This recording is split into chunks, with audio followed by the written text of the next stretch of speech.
Well, I was able to look at our tower cam earlier today, right around sunset, right around 6:30. Saved this image. This is pretty good. Had a few clouds coming down, red sky at night, sailor's delight. It depends what your definition of delight is, what you want to see. Do you want to continue to see this dry weather? Because I think that's what's going to be happening. Let's talk about the sunset, because it went down right around 6:30 for tonight. But look, just 2 weeks from now, this is your 2-week warning.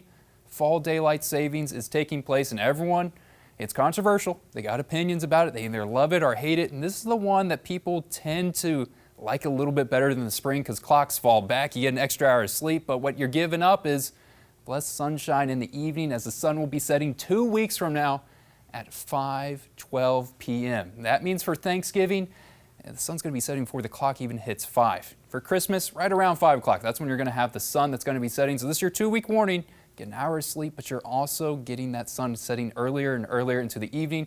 Guys, this is the 3rd day in a row I've showed this graphic. Showed it for Friday, showed it for Saturday. I'm showing it for today. If I worked tomorrow, I would show it again because I want to stress how important, how historic this streak is. It has been 27 days since any measurable rainfall in Springfield. I'll do the math for you. September 23rd is the last time we've had rain. We have an opportunity really Monday night to Tuesday morning that can reset this counter back to 0, but it's not going to improve the drought conditions. Springfield is 3.5 inches behind where you expect to be with rainfall. Joplin, 11.5 inches behind expectation. We've got 2 named storms off into the Gulf. We have post-tropical Nadine that is moving into Mexico, and we also have a hurricane category 1 Oscar.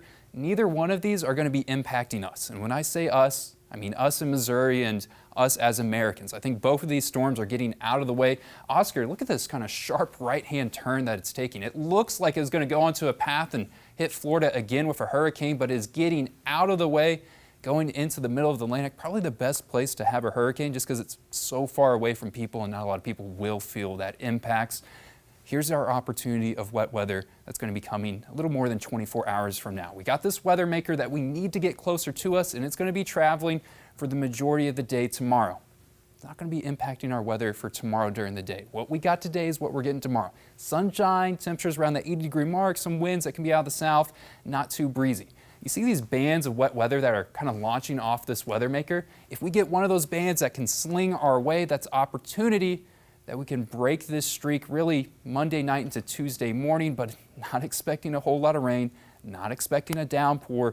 The totals are, not too much. I think on the heavy end with this rain forecast, maybe 1/10 of an inch, and that's for people that see the good rain. And I think the majority of people are going to see something between not a lot of rain or maybe even just a sprinkle. All this is just an opportunity to reset that counter. This week is looking dry. We have better chances of rain once we get into next week towards the end of the month. Temperatures for tomorrow, 82, and temperatures for Tuesday are getting pretty interesting. 84 doesn't look too interesting until you look at the record highs. Then it starts getting pretty interesting if you ask me. Got us forecasted for 84 on Tuesday. We got to get to 85 to take down a record that was set, well, not too long ago, only 4 years ago. Forecasting Joplin to get their record. They got to get up to 87 to do that. And 86 is the record high for them. Every day on the 7-day forecast is above average, and I think every day a good amount of sunshine. Could have some opportunities of some sprinkles, but I think if you're wanting anything more than that, you got to wait another week. Well, that's a shame, but you know, I'm going to enjoy the warm temperatures while it lasts. Yeah, I mean, it's we're getting to the later part of October. Most of the time we're warning people about freezing temperatures. Don't have any freezing temperatures coming this way. You can get by without a jacket. You know, I'm not a big fan of winter, mainly because of that daylight savings time. The days start getting shorter and shorter, so that's coming. We're getting closer to it. I'm not looking forward to that. I can tell you that right now. It's not fun. No. Thanks, Matt. Well,